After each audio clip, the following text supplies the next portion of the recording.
So hello guys, welcome to my new mini blog. तर तुमचं माझ्या मिनी ब्लॉगमध्ये स्वागत आहे. तर सर्वात पहिले मी सकाळी सकाळी चालली होती जोगेश्वरीला जायला. ते का तुम्हाला पुढे समजेलच. मग आता ठाणे स्टेशनला ट्रेनची वाट बघतोय. CST ट्रेन येणार आहे बिकॉज इथून घाटकोपरला उतरायचं आहे त्यासाठी. मग काय ट्रेन आली आणि मग त्यात बसलो आणि निघालो घाटकोपरला जायला. तर बघा गर्दी केवढी तरी पण बसायला जागा भेटली.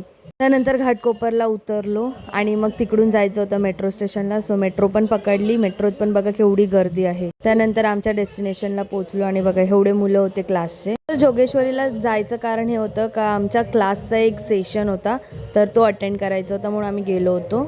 सेशनचं नाव आहे द व्हर्च्युअल प्रोडक्शन. ही एक अकॅडमी आहे जी जॉबसुद्धा ऑफर करते आणि एकदम बेस्ट जॉब.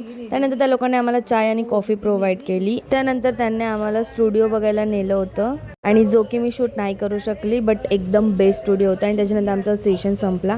मग आता आम्ही निघालो घरी जायला. मग तिकडून गेलो आम्ही अंधेरी मेट्रो स्टेशनला, कारण तिकडून मेट्रो पकडायची होती घाटकोपरला जाण्या. मेट्रोत चढलो तर बघा आता पण गर्दी. त्यानंतर घाटकोपरला पोहोचून ठाण्याची ट्रेन पकडून ठाण्याला उतरलो आणि मग तशीच गाडी घेतली आणि द्रिशाला सुद्धा सोबत घेतलं कॉलेजमधून आणि मग निघालो घरी जायला. घरी आल्यावर बघते तर 2-2 पार्सल आलेत, ते पण मम्मीचे. अशीच मम्मी आणि द्रिशा खूप शॉपिंग करत राहतात. मग काय लगेच संध्याकाळी क्लास होती मुलांची, मग क्लास घेतले आणि बघा कशी मस्ती चालू आहे लोकांची. जरा पण डिसिप्लिन नाही आहे यांच्यात. त्यानंतर श्रवण दादा बघा कसा ओरल देतोय, नीट ऐका.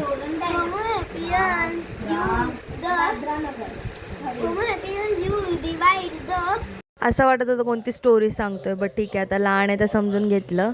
मग बघा श्रावणी मॅडम कशी डान्स करून दाखवते तिच्या ॲन्युअल डेचं. मग काय तीर्थेशला पण थोडंसं राग आला, मग तो बोलला दीदी मी पण ठुमके दाखवतो थोडेसे. मग बघा साहेब पण कसा नाचतोय ते. मारा छोरा छोरियों से कम नाही. बघा कसे स्टेप्स करतोय. तुम्हाला येईल का करता? ही तर माझी फेवरेट स्टेप आहे गाईज. बघा मग आता जेवायला घेतलंय चिकन आणि भाकऱ्यानी. बघा ही मॅडम पण इकडे नाचते रात्रीच्या 11:30. त्यानंतर आमच्या डफी सरांना एक मांजर दिसली, तर त्या मांजरीच्या पाठी पागल झालाय बघा कसं. मग काय सरांना बाहेर थोडंसं फिरायला नेलं आणि या मॅडमला काय इकडे डान्स येतच नाहीये, तरी पण कोशिश करते नाचायची. मग बघा दोन्ही मॅडम बसल्यात रात्रीच्या 1 वाजता मेहंदी काढत. मग झोपता झोपता रात्रीचे वाजले 3. मग आता चला झोपते. भेटू आपण नेक्स्ट व्लॉग मध्ये.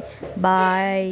हा व्लॉग खूपच लेट आला आहे. रिझन इज लग्नाची थोडी घाई चालू होती आणि ते व्लॉग्स तुम्हाला द्रिशा पाटील व्लॉग्सवरती बघायला भेटेल.